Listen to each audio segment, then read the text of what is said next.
Hello, everyone. Thank you so much for joining me for today's episode of Crafting with Class. Today, I'm sharing the Anna Griffin Perfume Box dies. I'm going to share the basic tutorial of how to put these together, and then I'm going to share some souped up versions that I created. I hope you enjoy. When you purchase the Perfume Box dies, it comes with, of course, the inspiration sheet and all the dies that you need. It is very easy to put this together because you only need 2 dies and 3 die cuts. So you need the perfume box twice and the lid once. That is it. So here it is. So you die cut the box twice and the lid once. Everything else that you see is just for decoration, so you can use it or not. Here are my pieces already cut out. Now you'll notice that the die leaves the crease marks for you, and I highly recommend that you use a bone folder because this is a project that you want really crisp folds. I'm using my ergonomic bone folder because it's heavy duty, but you don't have to use anything like this. A bone folder, anything that you can use to have those sharp creases or folds is going to work best for this project. Now, this paper here is from Create 9. It is absolutely gorgeous. So this is where I'm just going to let the paper do all the heavy lifting. So I am not going to add a whole lot of decoration to this, as you will see in a moment. Now, what you want to make sure you do is that you take your time and fold everything well. Once you get to the neck, you want to fold a mountain fold right on this part. And again, I'm really making sure that I'm creasing it well. For the middle section of like the neck of the box, this is the valleys. So you can do valley folds on these. And then on the upper part, you're going to do another mountain. So kind of the middle or the bottom fold will be mountain, valley, and then mountain at the top. Okay, so there they are. So this is what they're going to look like on the outside, and you can always test at this point. And so just kind of start assembling it and then press down. And if it can go down like this, and you have some good crisp lines. Now I'm going to go ahead and go on to the next box, but I'm going to go ahead and speed it up because you saw me already doing it with this one. So I'm just going to speed it up, but you'll see the process again. And again, you want to make sure that you burnish these folds, these crease lines really well. And especially those edges, because that will, help to make your box look nice and, put together. Nice and clean. All right, we have both of our pieces, and so now we're ready to put them together. I'm going to use a liquid adhesive for this because I wanted to make sure it doesn't fall apart. So I'm going to add some liquid glue to the side tab here.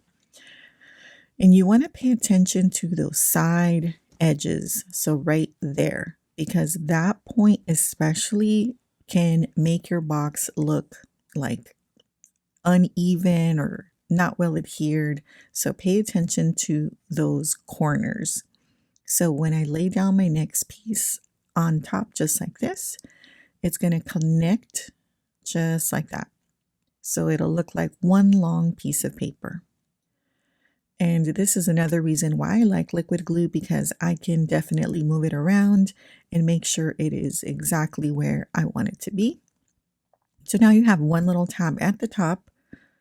And so I'm going to go ahead and connect those together. I want to make sure that they are exactly lined up. And then I'm going to press and hold it for a moment. All right, so there we go. I'm going to take my bone folder and I'm going to just really press those seams together, especially those corners too.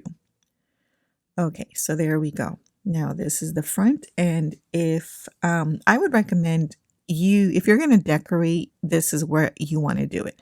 So go ahead and lay out all your decorations while it's flat and easy to do, especially if you need to press anything down. The die set comes with several options for you to decorate your box, and so you have as you can see, pieces for the very top, for the little middle part, and for the main panels of your box. So you definitely have lots of options. I'm not going to do that with this one because, again, the paper is so beautiful and I don't want to hide it behind anything. Now, on the back, I would recommend you add like these little pieces, but just to the top. So these 4 at the top, because that's all you're going to see, but you will see it. So if you don't have double-sided paper, then I would definitely go for that for a nice polished look. So now we can go ahead and fold the box over. So I'm going to find my tab, and then I'm going to fold it over once, like so, and then I'm just going to bring the box over. So that way it makes it easy to line everything up, make sure everything falls where it should. And then I'm going to put adhesive on that tab at the end. And then I'm just going to bring it over, making sure that it's lined up. And again, using liquid glue allows me to kind of move everything where I need to. And then I'm going to do the same thing with the little top tab at the top, and then adhere those together, making sure that they're lined up. And then I'm going to press and hold once it is in place. All right, so I'm going to go ahead and give it a good press. And on the main part as well. All right, so once it's pretty much set, I'm going to go ahead and take my bone folder. I'm going to open up those bottom tabs, and I'm going to take my bone folder and just press on those tabs inside, just to make sure that they make good connection to the box so that my box does not come apart. All right, so that is it. So now I'm going to go ahead and seal the bottom. So this is how it'll come together. I'm going to go ahead and press down just to make sure that it locks, and it does. So it locks okay. Although right there, you can see how that's poking out, and that's not okay with me. So I'm going to take a little bit more glue and make sure that those edges are absolutely stuck down. So that's what I mean. Like if you don't pay attention to those little edges, or if you're not type A like me, then you don't need to worry about it. But I want to make sure this box is as flawless as possible. All right, so that's good to go. And so now I'm going to go ahead and glue the bottoms. So I'm going to go ahead and I'm inspecting the box and making sure everything looks good from all the angles, and then I can move over to the bottom and seal that bottom. So I'm going to go ahead and add some more glue to the little flaps at the bottom, and then I'm just going to kind of put them on top of each other just to shut them closed. So these are going to be holding some little wine bottles for me. So it's important that these tabs, hold the weight of that little bottle. And so I want to make sure that these are sealed and, nicely enclosed. So you can reach in and press down, but I'm going to go ahead and I used the wine bottle before, but it's kind of on the other side of my room. So I was too lazy. So I grabbed this bottle of glue, and I'm just pressing down, and it's a full bottle, so it's got some weight to it. And so I'm just pressing down, making sure that they connect, and I'm going to let it sit in here and kind of just hold that for me. I'm going to go ahead and move on to the lid. So I have that lid die cut already, and I am going to add a little bit of decoration to this. So these come with the die set. So I'm just going to go ahead and add some glue and attach it to the lid. Now I'm going to fast forward because, I'm just gluing. It's nothing, fancy or anything. So I'm just going to attach it here like so. And I'm going to press from the other side just to kind of burnish that in. Now, I would definitely recommend that before you add all the extras decorator bits that you fold your edges again, just because it makes it easier to kind of see where the boundaries of the paper, are at. And so you'll see me doing that here because I'm like, oh no, let me make sure that, I am centering these left and right, top and bottom, and it's just easier when I can see where the folds are. So I'm going to go ahead and continue to fold and put on the little decorator pieces on there. So as you can see, it's very straightforward. This is how it will go. And this box is really, really easy, and it's so neat the way it pops up and closes. If you have not seen Funtime Crafts 24/7's channel, she created a tutorial on how to make this box longer. And I thought about doing that for these, but I was so lazy. So I'll show you what I did so that I didn't have to, do any measuring or anything like that. So I'll show you kind of how I made mine work in a minute. But if you haven't seen her tutorial, it is great. And she also walks you through how to create the box and everything else. And she does a fabulous job. So I definitely recommend it. And I will link that video down below as well. All right, so I'm finishing up with the lid, and as you can see, I'm using those little clips from the Dollar Tree just to hold it for me, just so the glue can set. And so now that lid is finished, and that's it. Super, super simple. And of course, again, you can decorate how you want. So now I'm going to press down to close the box, and then I'm going to put the lid on top. And that is it. So this is the construction of the box. Really simple. And again, you can go as elaborate or as simple as you want. And this would be the project to bring out those really gorgeous papers that you hoard and don't want to use, because they will be showcased here. And double-sided is also nice because you'll see both sides. All right, so here is the box that we made in Create on the right. As you can see, such beautiful paper, minimally decorated, because the paper is what I want to show off. It's so, so pretty. So let me show you the ones that I created to gift this holiday season. So this is the first one I used, and these are Anna's papers as well. So I do have a little wine bottle inside. At the top, I decorated them with a little wreath die cut. So when I'll remove the lid, and then you can see I decorated the inside panels because this was in double-sided paper.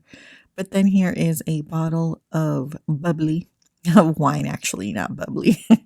And so then it just sits in there. You can close the lid, and then this would go on top. I'm going to go ahead and I just cut a little tiny piece of wrapping paper, or tissue paper, I should say. And just to kind of hide that little top. But, that's just extra. You definitely don't have to. And then I did die cut a circle from the lid before I assembled the lid, so that the little top of the box could peek out from the top. So like this. And then I added that little bow die cut to the front, which is also Anna's. And then I decorated it with her embellishments. So I wanted to keep these boxes easy to do because I was doing a lot of them. So here's the next one. So I did the very same, as far as the design for all of them, but I did change up the papers and embellishments. I'll just lay these so that you can see the fronts of these. And, just to make it easier on myself, I used Anna's beautiful embellishments and her papers. So here's the next one. So same design, but look at how pretty. And again, you can go to town, but I made 7 of them. So I needed to do something that was going to be beautiful, but was going to be a little bit easier on me. Not so much die cutting or coloring or stamping. So this is what I went with. Here's the next one that's holly themed as well.